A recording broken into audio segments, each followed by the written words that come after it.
नमस्कार दोस्तों, आज हम बात करने वाले हैं प्रारूप 6, 7 व 8 के साथ में कौन कौन से प्रारूप लगते हैं। तो सबसे पहले प्रारूप 6 में जो आवेदन प्राप्त हुए हैं उनके साथ में प्रारूप 9 लगेगा।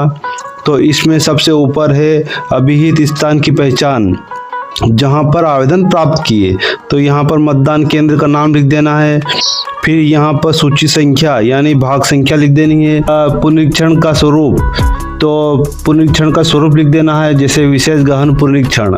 यहाँ निर्वाचन क्षेत्र का नाम तो विधानसभा क्षेत्र का नाम आ जाएगा।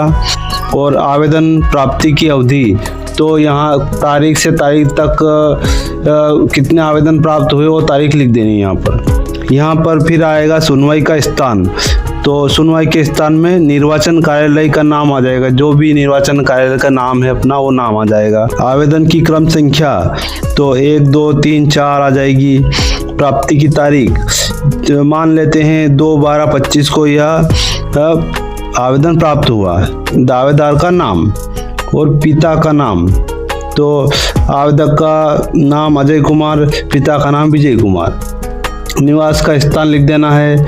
और सुनवाई की तारीख, सुनवाई की तारीख में हमको ध्यान रखना है, यहाँ आवेदन प्राप्त हुआ है उसके 7 दिन बाद की यहाँ पर तारीख लिखनी है और यहाँ पर समय लिख देना है। तो चलिए चलते हैं अगले प्रारूप पर।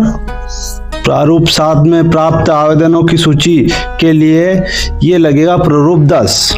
तो इसमें जहां आवेदन प्राप्त किए तो मतदान केंद्र का नाम आ जाएगा, भाग संख्या आ जाएगी यहाँ पर, पुनरीक्षण का स्वरूप आ जाएगा यहाँ पर, और यहाँ पर विधानसभा क्षेत्र का नाम, और तारीख से तारीख तक कितने आवेदन प्राप्त हुए दोनों तारीख लिख देनी यहाँ पर।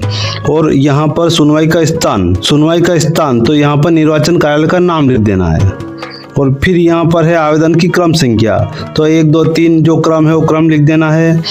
और प्राप्ति की तारीख, तो यहाँ पर तारीख आ जाएगी। फिर अगला आएगा अपेक्षकर्ता का पूरा नाम, तो यहाँ अपेक्षकर्ता का नाम आ जाएगा, जैसे मान लेते हैं इसका नाम मदन लाल है अपेक्षकर्ता। फिर अगला है अपेक्षित व्यक्ति का ब्यौरे, जिस व्यक्ति का नाम मतदाता सूची से काटना है उसका यहाँ पर पूरी जानकारी आ जाएगी। तो भाग संख्या आ जाएगी यहाँ पर, उस व्यक्ति का क्रम संख्या आ जाएगी यहाँ पर, उस व्यक्ति का नाम आ जाएगा। अपेक्ष के लिए संक्षिप्त कारण, तो किस लिए नाम हटाया जा रहा है तो उसका कारण आ जाएगा, जैसे मान लेते मृत्यु है तो मृत्यु लिख दिया। फिर यहाँ पर सुनवाई की तारीख, तो यहाँ 7 दिन के बाद की तारीख देनी है इसमें और समय लिख देना है। चलिए चलते अगले प्रारूप पर। यह प्रारूप 11 निर्वाचक नामावली में प्रविष्टि की विशिष्टियों पर अपेक्ष के लिए प्रारूप 8 में प्राप्त आवेदकों की सूची, यानी जो 8 नंबर में जो आवेदन प्राप्त होंगे उनकी सूची के लिए यह प्रारूप लगेगा। इस स्थान में मतदान केंद्र का नाम लिख देना है और यहाँ पर भाग संख्या लिख देनी है, मतदान केंद्र की संख्या।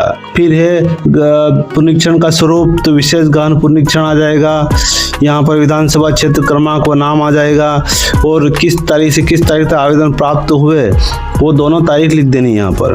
सुनवाई का स्थान निर्वाचन कार्यालय का नाम लिख देना है यहाँ पर। फिर यहाँ पर आएगा आवेदक की क्रम संख्या, 1, 2, 3 जो क्रम है वो क्रम लिख देना है। प्राप्ति की तारीख, अपेक्ष करने वाले व्यक्ति का पूरा नाम आ जाएगा यहाँ पर। अपेक्षित प्रविष्टि की विशिष्टियाँ, तो यहाँ पर भाग संख्या आ जाएगी, उस व्यक्ति का क्रम संख्या आ जाएगा। और अपेक्ष की प्रकृति, मतलब प्रारूप 8 में जो आवेदन प्राप्त हुआ है उसमें वो कौन सी चीज़ में करेक्शन कराना चाहता है, जैसे नाम में, फोटो में या डेट ऑफ बर्थ में, वो यहाँ आ जाएगी। और ये 7 दिन बाद की सुनवाई तारीख आ जाएगी और समय आ जाएगा। तो ये था प्रारूप 6, 7 व 8 के साथ में लगने वाले प्रारूप। तो वीडियो कैसा लगा, लाइक, शेयर और चैनल को सब्सक्राइब करना ना भूले। धन्यवाद।